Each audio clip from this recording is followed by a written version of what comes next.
Good morning my dear friend. आज हम बात करेंगे class 10th NCERT exercise 1.3। First question is prove that root 5 is an irrational number.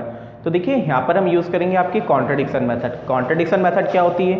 Contradiction method में आप कुछ अज्यूम करके चलते हो, फाइनली आपका आता है कि जो आपने अज्यूम किया था दैट इज रॉन्ग। जब आपकी अजम्पशन रॉन्ग हो जाती है देन योर आंसर केम। ठीक है, तो हम यहाँ पर मान के चलेंगे कि रूट 5 हमारा एक रैशनल नंबर है और जो हम फाइनली हम लोग पाएंगे कि हमने जो अज्यूम किया है कि रूट 5 रैशनल नंबर है दैट विल बी रॉन्ग। और जब रूट 5 रैशनल नंबर नहीं होगा तो क्या होगा? वो आपका इर्रेशनल नंबर। देखिए कैसे सॉल्व किया जाता है, लेट अस सी। देन हम मान लेते हैं सबसे पहले कि let root 5 be a rational number, root 5 be a rational number.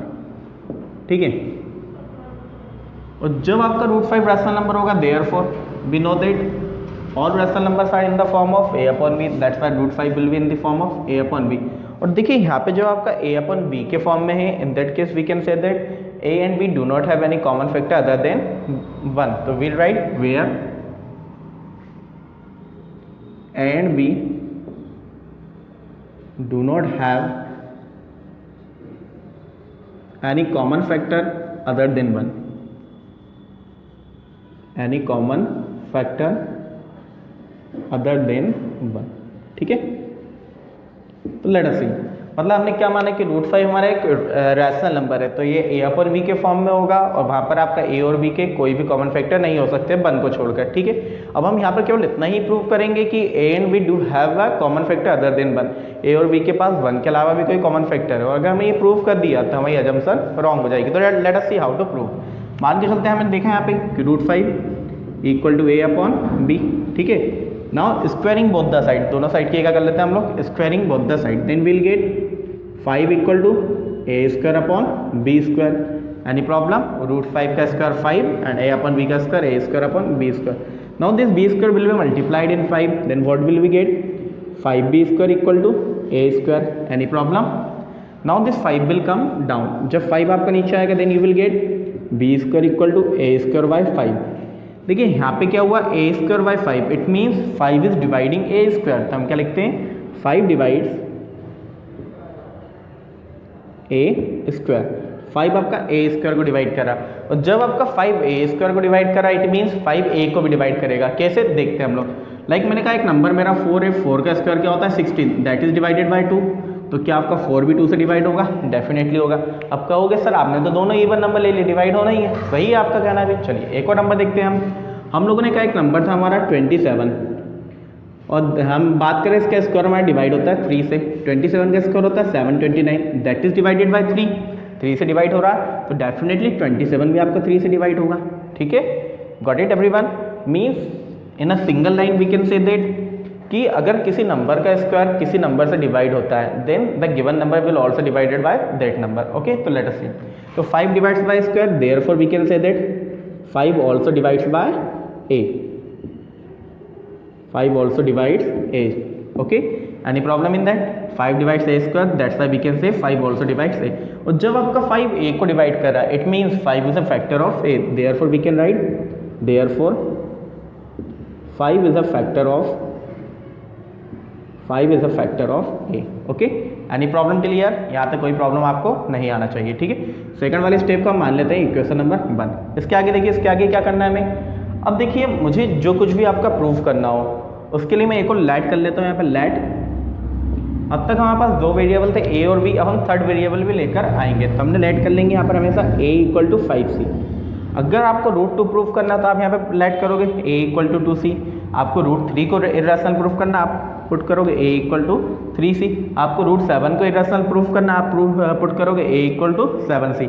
हमें रूट 5 को इरेशनल प्रूफ करना था that's why we have put a equal to 5c।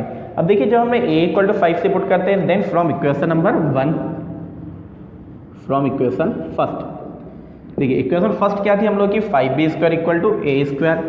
तो will write 5b square equal to a square. Any problem? Then a के place पे a की value put कर देते हैं, what will we get 5b square equal to a कितना हमारे पास 5c का whole square. Okay, then now let us open the bracket, what will we get 5b square equal to 5c का square, 5 का square 25 and c का square c square. Okay, now this 25 will come down, 25 जब आपका नीचे आएगा what will you get 5b² upon 25 equal to c²। ठीक है, cancel कर देते हैं, क्या होगा b² upon 5। It means 5 divides b², 5 divides b²।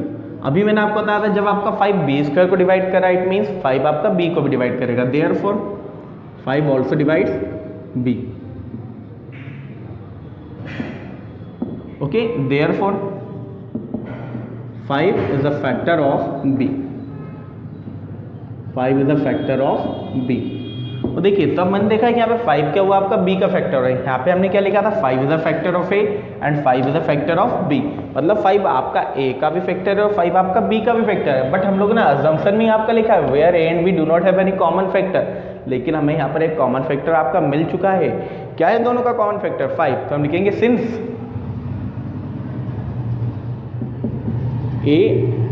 since 5 is a common factor of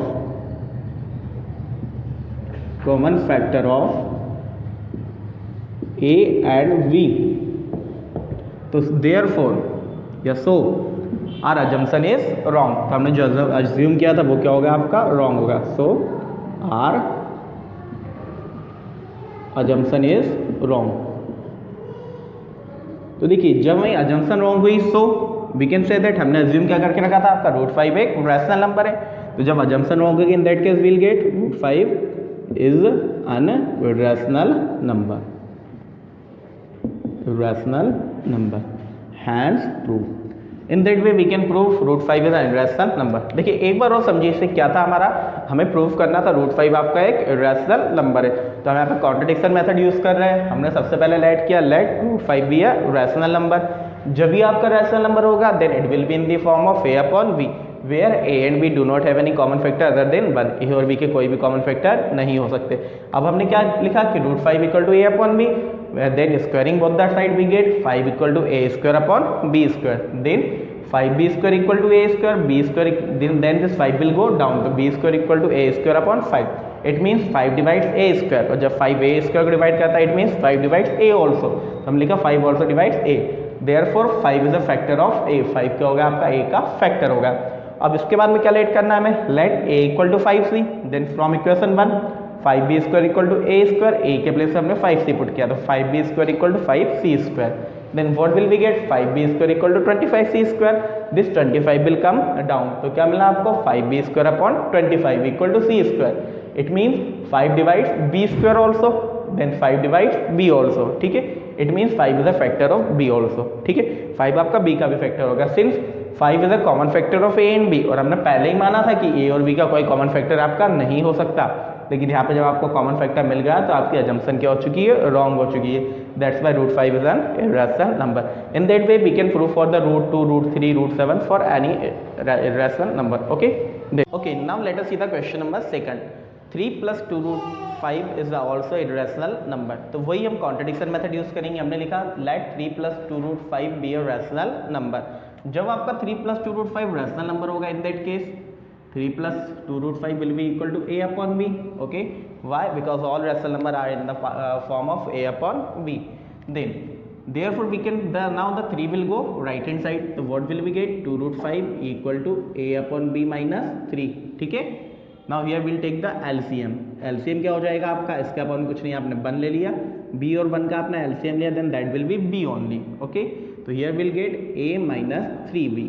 Okay, this 2 will go down, तो आपको क्या मिलेगा, √5 equal to a minus 3b upon 2b। अब यहाँ पर आपको पता है जो भी नंबर अपॉन के फॉर्म में होते हैं they are the rational number, तो therefore we can set that since here a minus 3b upon 2b is rational and √5 is an, हम पता है रूट वाला नंबर हमारा इरेशनल नंबर होता है, √5 अभी हमने प्रूव करके आए थे, and √5 is irrational and √5 is irrational. ठीक है, और √5 क्या आपका रैशनल है, तो therefore we can say that यहाँ पे आपने देखा एक पार्ट आपका इरेशनल है, एक पार्ट रैशनल है, तो क्या रैशनल और इरेशनल इक्वल हो सकते हैं क्या, पॉसिबल ही नहीं है, रैशनल और इरेशनल आपका इक्वल नहीं हो सकते। इट मीन्स कि जो हमारी अजम्पशन थी वो क्या है, रॉन्ग है, तो so our assumption is wrong. Our assumption is wrong. और जब हम लोग की अजम्पशन रॉन्ग हो गई देन क्या होगा, हमने कैलकुलेट किया था 3 + 2√5 इज अ रैशनल नंबर, और जब हमारी अजम्पशन रॉन्ग होगी तो क्या होगा, ये इररेशनल होगा। Therefore 3 + 2√5 is an irrational number, an irrational number. In that way you can prove any number is an irrational number. Okay, now let us see the question number 3.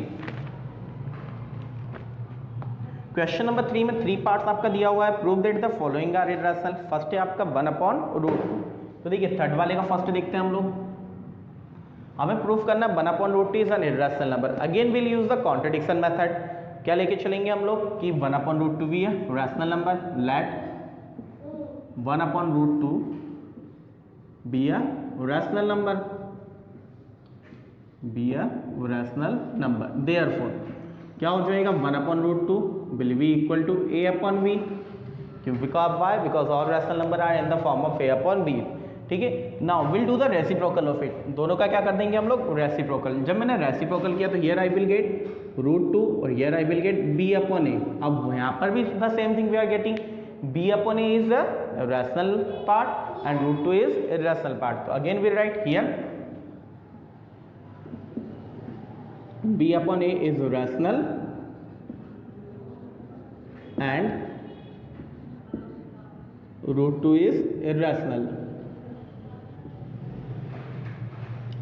वापस वही चीज आई आपके पास कि आपका एक LHS आपका इररेशनल है, RHS रैशनल है, और इररेशनल और रैशनल नंबर इक्वल नहीं हो सकते। तो देयरफॉर क्या होगा हमारा, our assumption is wrong, our assumption is wrong. और जब हम लोग की अजम्पशन रॉन्ग होगी तो क्या होगा, हमने मान के चला था 1/√2 भी है रैशनल नंबर। जब अजम्पशन रॉन्ग है तो क्या हो जाएगा, आपका इररेशनल हो जाएगा। सो 1/√2 is an irrational number. Irrational number. In that way we can prove. Okay. Now let us see the second of it. Then what is the question number second? 7√5. हमें 7√5 को प्रूव करना है, तो लेते हैं हम लोग क्वेश्चन नंबर सेकंड। देखिए इसी को मैं थोड़ा सा रफ करके आपको बता देता हूँ।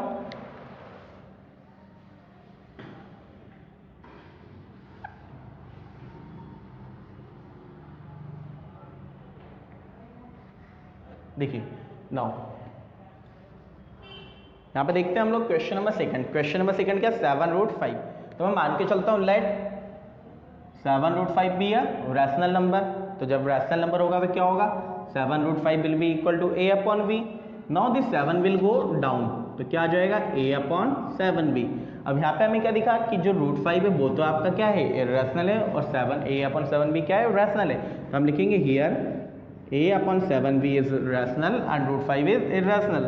So our assumption is wrong. और जब assumption wrong होगी तो क्या मिलेगा आपको, 7√5 is an irrational number. Okay, I hope all of you understand about it. Then the question number third, 6 + √2। देखिए 6 + √2 के लिए हम प्रूव करते हैं। Let us see the 6 plus. Now let us see the third one, 6 + √2 be an irrational number। तो देखिए क्या होगा, मान के चलेंगे इसे भी, let 6 + √2 be a rational number, rational number. Therefore क्या मिल जाएगा आपको, 6 + √2 will be equal to a/b। किस फॉर्म में होगा आपका, a/b के फॉर्म में। Now this 6 will go right hand side, तो क्या मिलेगा आपको, √2 equal to a/b - 6। Okay, here will take the LCM.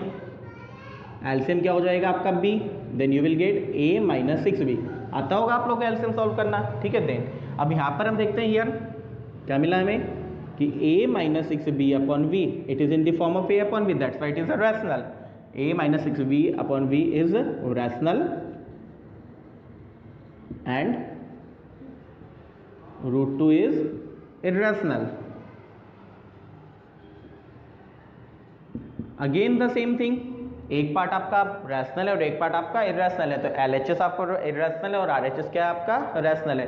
तो इररेशनल और रैशनल आपके इक्वल हो ही नहीं सकते, तो डेफिनेटली आपने जो अज्यूम किया होगा वो क्या होगा, रॉन्ग होगा। तो so our assumption is wrong, our assumption is wrong. और जब हम लोग अज्यूम किया हुआ रॉन्ग होगा तो हमने क्या अज्यूम करके चले थे आपका कि 6 प्लस रूट टू 5 रैशनल है, तो क्या हो जाएगा 6 plus root two is an irrational number, irrational number. In that way we can prove this. I hope all of you understand about it. Now let us see the question number 4.